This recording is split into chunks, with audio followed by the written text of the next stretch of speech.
Mirdita. Sot jam para jush për të informuar shqiptarët lidhur me rezultatet e punimeve të Asamblesë së Përgjithshme të Qendrës të Internacionales Demokrate të Qendrës në San Paulo të Brazilit, punime në të cilat Shqipëria ishte një nga temat qendrore të organizatës politike të qendrës djathtë më të madhe në botë, e cila grupon në gjirin e saj rreth 118 parti politike dhe ka të federuara në gjirin e saj organizata të tjera siç është EPP-ja e të tjerë. Në këtë organizat kushtuar gjendjes së demokracisë shtetit ligjor në botë, natyrisht një vend kryesor zinte Ukraina. Por pjekjet e kombit Ukrainas për të çliruar, për të çliruar territoret nga pushtuesit rusë dhe dënimi i këtij agresioni nga ana e CDI-t, solidariteti plot me kombin Ukrainas. Venezuela, narkoshteti i rrezikshëm i Amerikës Latine,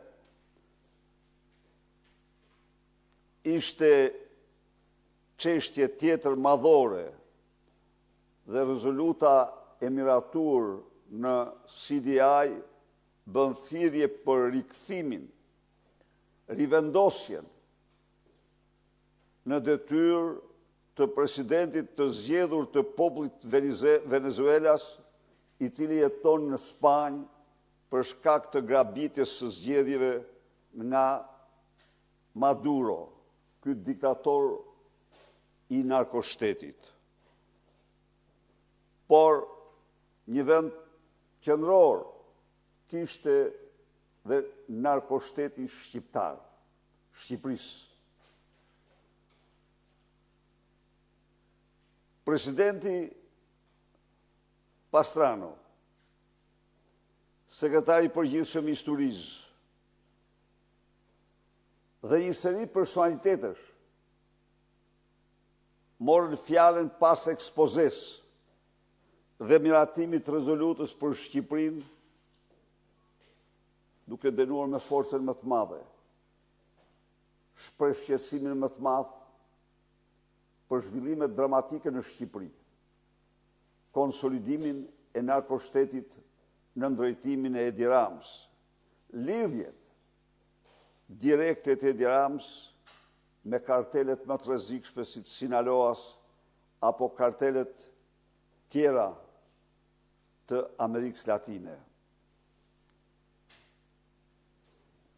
Member of the CDI, the international organization of the central right parties in the world. And we just conclude our meeting here in Sao Paulo, in Brazil, with 4 key outcomes. The first, we confirm the commitment, the full commitment to Ukraine until a just and tasting peace is achieved.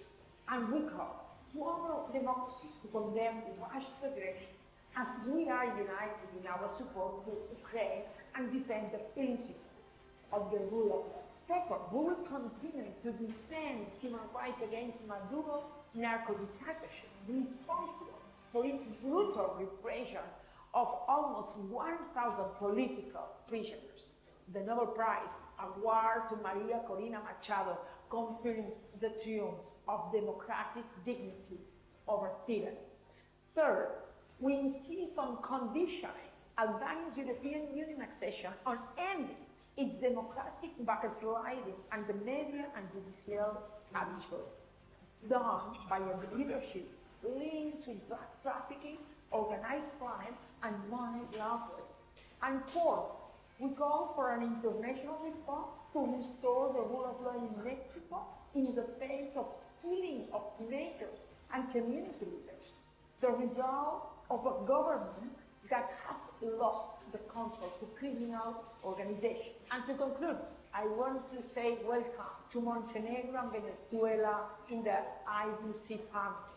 They will be a key partners in strengthening the defense of freedom and rule of law around all the world. Ju e ndigjuat vetë nga deklarata e Dolor Monserrat, sekretare e përgjithshme e Partisë Popullore, se cili ishte qëndrimi i Partisë Popullore në punimet e Asamblesë Përgjithshme të CDI. The full commitment to Ukraine until a just and tasting peace is achieved. And we call to other democracies to condemn Russia's aggression as we are united in our support to Ukraine and defend the principles. Fight against Maduro's narco-dictatorship, responsible for its brutal repression of almost 1,000 political prisoners. The Nobel Prize award to Maria Corina Machado confirms the triumph of democratic dignity over tyranny. Third, we insist on conditioning Albania's European Union accession on ending its democratic backsliding and the media and judicial capture, done by a leadership linked to drug trafficking, organized crime, and money laundering. And fourth, we call for an international response to restore the rule of law in Mexico in the face of killing of teenagers and community leaders, the result of a government that has lost.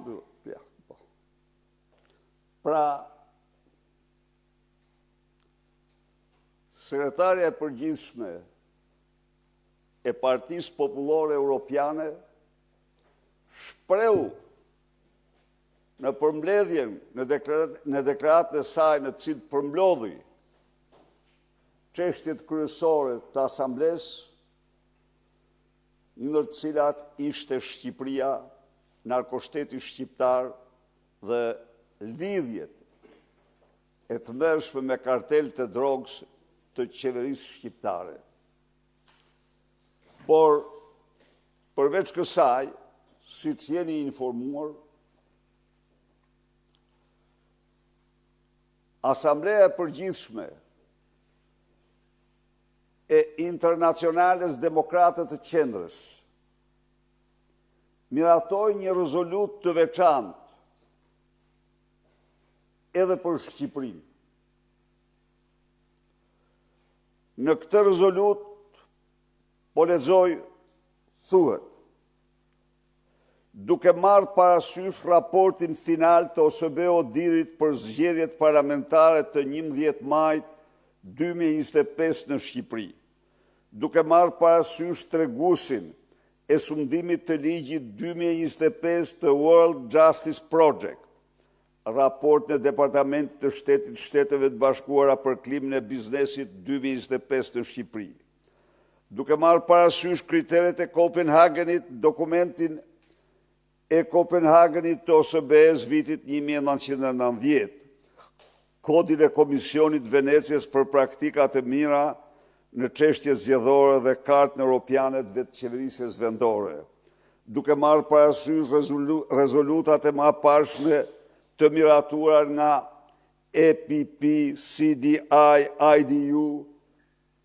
lidhur me regresin demokratik dhe korupcion në Shqipëri, duke shprehur shqetësimin se Shqipëria ka pasur një regres të thellë demokratik, shkrirjen e partisë në shtet, drejtësinë selektive dhe depërtimin sistemik të krimit të organizuar në strukturat politike dhe ekonomike dhe duke theksuar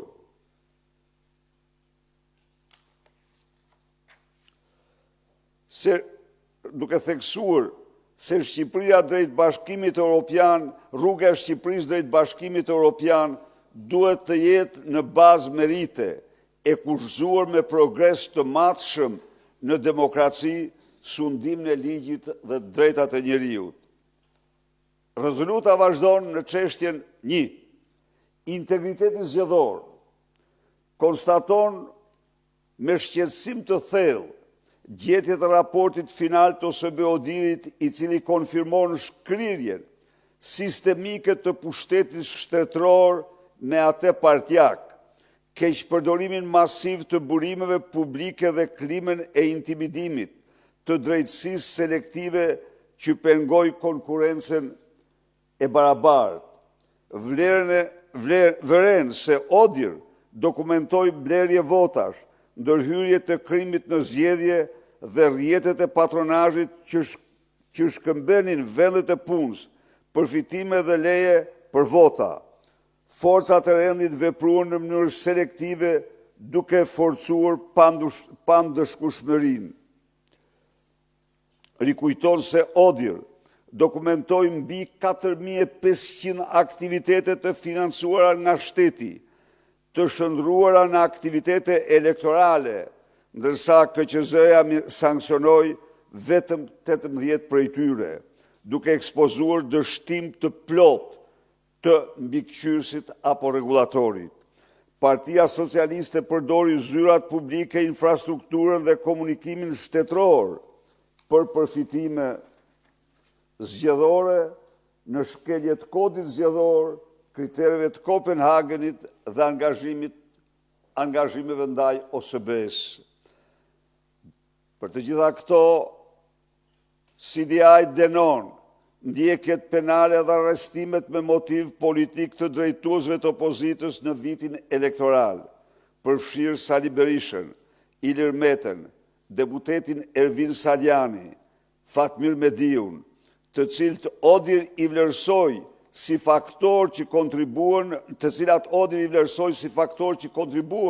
në një klim përplasjesh, mosbesimi dhe drejtësie selektive, duke penguar pjesëmarrjen e lirë dhe të barabartë të opozitës në procesin politik. Shpreh shqetësim se ditën e votimit janë regjistruar raste intimidimi, aktivistë të paautorizuar në qendra votimi dhe shkelje të shtresisë së votës, ndërsa mbi 90% e medjave ishin në kontrollin e qeverisë. ODIHR konkludon se zgjedhjet nuk ishin as të lira dhe as të ndershme, të dominuara nga kontrolli partish shtet, shantazhi dhe ndikimi i krimit në shkeljet dokumentit Kopenhagenit të OSBE-s, standardeve të Komisionit të Venecias dhe nenit 25 të ICCPR. CDI shpreh keqardhje se pavarësisht rekomandimeve të përsëritura të Bashkimit Evropian dhe organizatave ndërkombëtare, Shqipëria ka dështuar të zbatojë rekomandimet kryesore të ODIHR-it që prej vitit 2013, duke e mbajtur të pacenuar klimën e pandëshkueshmërisë për krimin zgjedhor dhe se qeveria shqiptare nuk ka adresuar asnjë prej thirrjeve ndërkombëtare të shprehura në 5 rezolutat e mëparshme të CDI, EPP dhe IDU. Përqendrimi i pushtetit dhe eliminimi i kontrollit të balancave është çështje tjetër madhore që denoncohet në rezolutën e Asamblesë së Përgjithshme të CDI. CDI vren se kryeministri dhe Partia Socialiste ushtrojnë kontroll pothuaj total mbi institucionet e shtetit, përfshirë shërbimin civil, gjyqësorin, prokurorin, institucionet rregullatore dhe mediat publike, duke eliminuar mekanizmat efektiv të mbikëqyrjes dhe llogaridhënies. CDI denon pengimin sistematik të mbikëqyrjes kushtetuese dhe parlamentare, përfshirë rrëzimin e mocioneve të opozitës, interpelancave urgjente dhe blokimin e komisioneve hetimore parlamentar, veçanërisht atyre që jetojnë korrupsionin e gjerë ku përfshihet kryeministri apo farsën zgjedhore e të tjerë. Si dia i dënon shtypjen e mbikëqyrjes parlamentare, blokimin e komisioneve hetimore dhe mosbatimin nga ana e ekzekutivit të vendimeve të gjykatës kushtetuese. Vren se indekset e World Justice Project 25 e rendisin Shqipëri në vendin 87 në rang global, me rezultat veçanërisht të ulët në kufizimin e pushtetit qeveritar, luftën ndaj korrupsionit, duke konfirmuar gjithashtu erozionin e pavarësisë së drejtësisë dhe llogaridhënies. Shpreh keqardhje që reforma e drejtësisë është nënruar në një mekanizëm kontrolli politik dhe të ndjekjes selektive, duke paralizuar gjyqësorin dhe minuar besimin publik në sundimin e ligjit. Pra, i kushtohet, përqendrohet dhe tek degradimi i sistemit drejtësisë dhe thekson se janë mbi 200.000 çështje të pashqyrtuara dhe vonesat e gjata në gjyqësor dhe 1230 ditë për zbardhjen e vendimeve përbëjnë mohimin e drejtësisë për qytetarët shqiptar.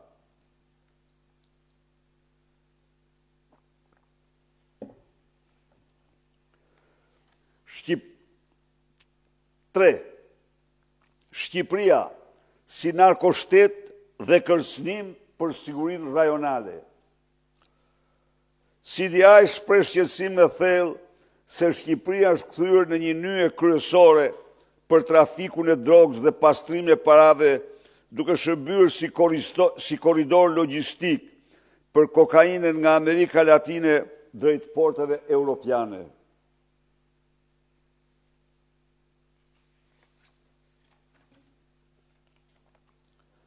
Vren me alarm infiltrimin e krimit në institucionet e shtetit, përfshirjen e trafikantëve të njohur dhe rrjeteve kriminale në kontrata publike, zhvillimin turistik dhe procesin zgjedhor.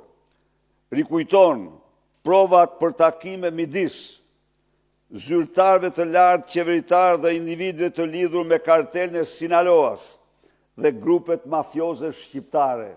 Është fjala këtu për takimin në zyrën e kryeministrit me Luftar Hysin, përfaqësues në Sinaloas dhe udhëtimin me charter nga Tirana të qeveritarëve për Naruba për takuar krerët e organizatave kriminale të trafikut drogës shqiptare në Amerikën Latine.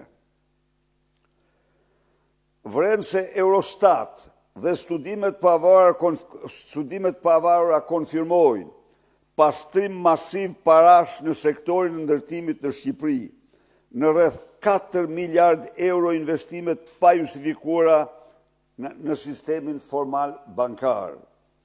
I referohet raportit të klimës së biznesit 2025 të Departamentit Shteteve të Bashkuara, i cili identifikon korrupsionin endemik, flukset e palishme të kapitalit, përdorimin e PPP-ve dhe prokurimit publik për patronazhim politik. Paralajmëron se ngulitja e një narkoekonomie paraqet rrezik të drejtë për stabilitetin rajonal, cenon besueshmërinë e procesit zgjerimit dhe kërcënon sigurinë europiane. 3. Thirrje dhe rekomandime. CDI bën thirrje që Bashkimi Evropian, shtetet anëtare dhe partnerët demokratik të sigurojnë që procesi i antarësimit të Shqipërisë në Bashkimin Evropian të mbetet rreptësisht i bazuar në merit, i lidhur me progres të verifikueshëm në sundimin e ligjit, integritetin zgjedhor dhe luftën kundër korrupsionit. Bën thirrje për krijimin e një mekanizmi të pavarur, monitorimi për sundimin e ligjit, lirinë e mediave dhe zgjedhjet në Shqipëri, kërkon vendosjen e sanksioneve të targetuara nga Bashkimi Evropian dhe Shtetet e Bashkuara ndaj individëve dhe entiteteve të përfshira në trafik droge, krim të organizuar dhe grupe terroriste, pastrim parash dhe manipulim zgjedhor.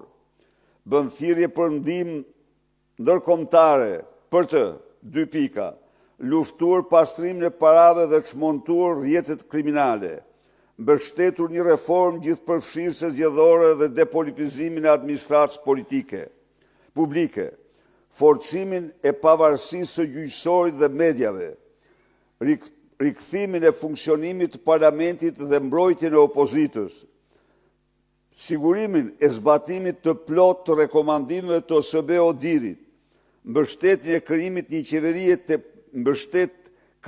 qeverie teknike që të monitorojë zgjedhjet e ardhshme dhe të garantojë besueshmërinë e tyre.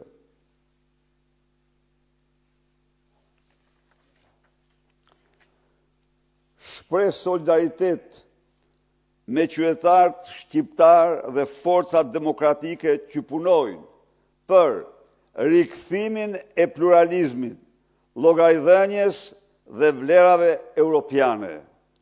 Konkluzione. 4. Konkluzione.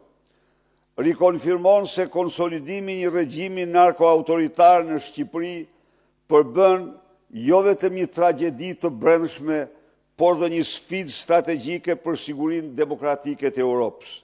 Thekson se pa veprim të menjëhershëm korrigjues, Shqipëria rezulton të kthehet në një stret përhershme për krimin organizuar, kapitalin e paligjshëm dhe qeverisjen autoritare brenda kufive të Europës. Ju e shifni se çfarë shkallë të lartë përgjegjësie ka treguar Asambleja e Përgjithshme e CDI-t në vlerësimin e plot dhe të gjithanshëm të gjendjes në Shqipëri. Kjo rezolut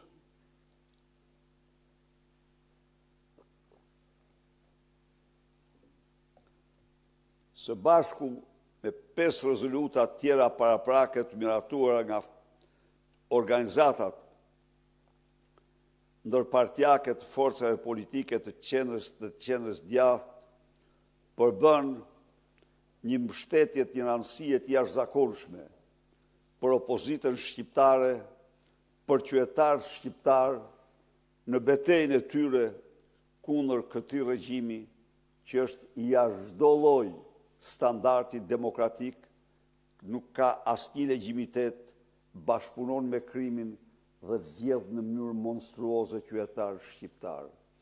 Unë shpreh këtu para jush dhe njëherë mirënjohjen më të thellë ndaj të gjithë përfaqësuesve të forcave politike që në Asamblenë e Përgjithshme të CDI mbajtur në San Paulo votuan me unanimitet të plot këtë rezolut, diskutimet që ata bën me preokupimin më të madh për gjendjen në Shqipëri dhe garantoj shqiptarët, garantoj miqtë tanë se përpjekjet tona nuk do të tërhiqen para asgjëje dhe se qëllimi ynë për rikthimin e demokracisë dhe votës lirë do të vazhdoj me çdo përpjekje, çdo sakrificë. Faleminderit. Zoti Berisha, gjatë qëndrimit tuaj në Brazil, Tirana u vizitua nga zyrtarja e lartë e Bashkimit Evropian Marta Kos, e cila i konsideroi zgjedhjet e 11 majit të lira dhe të ndershme. A keni një qëndrim lidhje me këtë deklaratë dhe për faktin që nuk u konsiderua raporti OSBE-ODIHR-it? Faleminderit.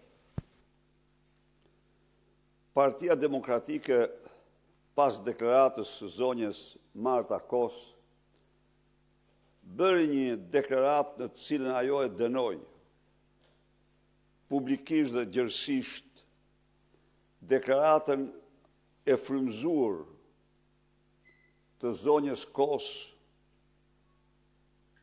nga propaganda e xhepit, propaganda e paguar e Edi Ramës, ekstremizmi politik i majt apo dizinformimi si një deklarat që shkel ram ligjin ndërkombëtar të vlerësimit të zgjedhjeve dhe ligjin kombëtar.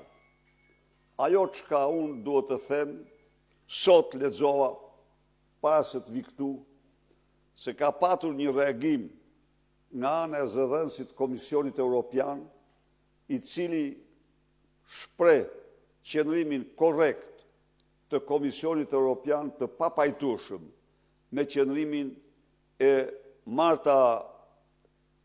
zonjës Marta Kos, një adhuruese pa kushte për arsyet e saj të Edi Rams dhe bëmave dhe gjëmave të tij.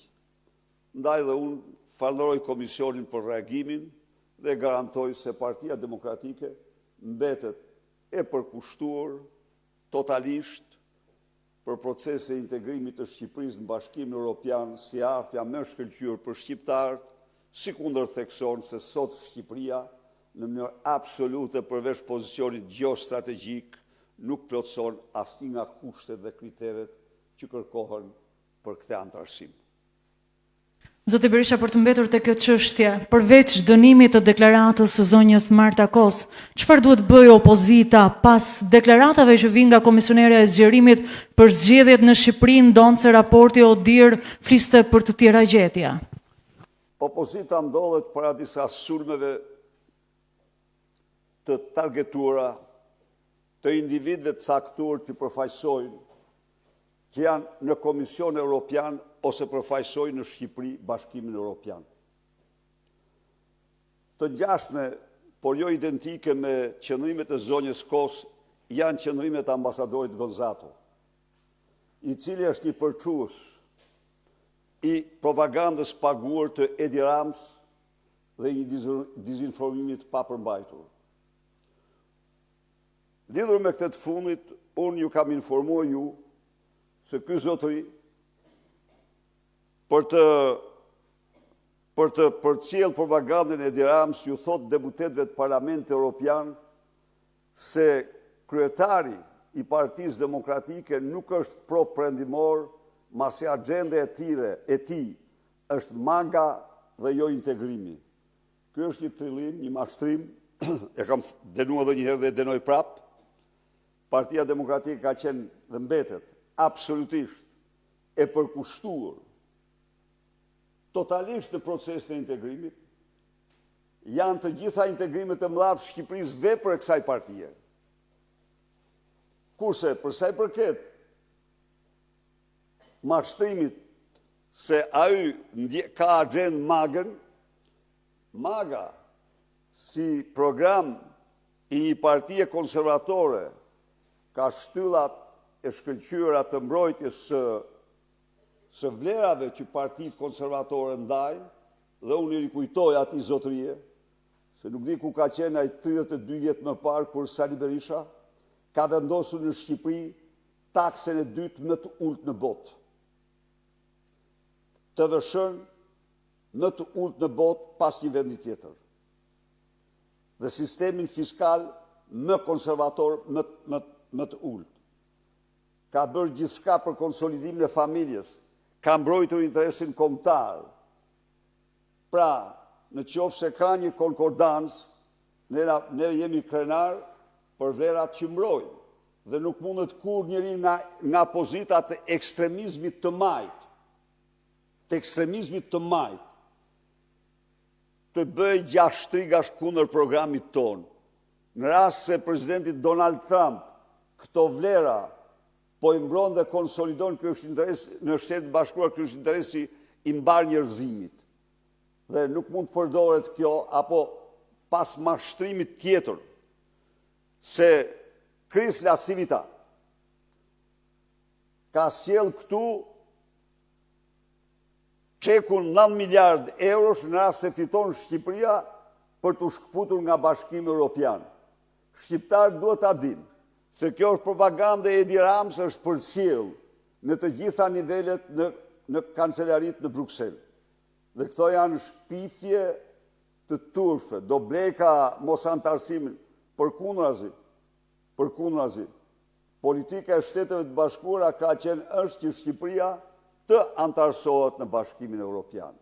Por i theksova këto sepse janë fakte reale, janë të pamohueshme dhe natyrisht në këtë mjedis zonja Kos mund të bëjnë çdo deklaratë. Por nuk është e vetme zonja Kos. Jo. Berisha, gjatë qëndrimit tuaj në Brazil, ju u emëruat edhe zëvendës presidenti i CDI-s. Pyetja ime është si do të impaktoj ky emërim edhe në aksionin tuaj politik në Shqipëri kundër qeverisë së Edi Ramës. Faleminderit. Ishte nder i madh për mua që u propozova dhe u zgjodha zëvendës president i organizatës më të vjetër dhe më të madhe në botë të partive të qendrës djathtë. Ishte një vlerësim i jashtëzakonshëm për qëndresën e Partisë Demokratike në mbrojtje të vlerave të lirisë demokracisë shtetit ligjor, që ndanë me partitë e tjera, por ishte një vlerësim dhe ndërim dhe për përpjekjet e mia personale për të qëndruar për ato të vërteta që unë besoj dhe që janë të përbashkëta për dinjitetin njerëzor, për lirinë dhe demokracinë. Unë do bëj gjithçka që këtë nder të madh që më bën, së bashku me opozitarët në Shqipëri, ta shndrojnë në një fitore të forcave opozitare, të vlerave që këto forca mbrojnë dhe zhvillojnë. Faleminderit.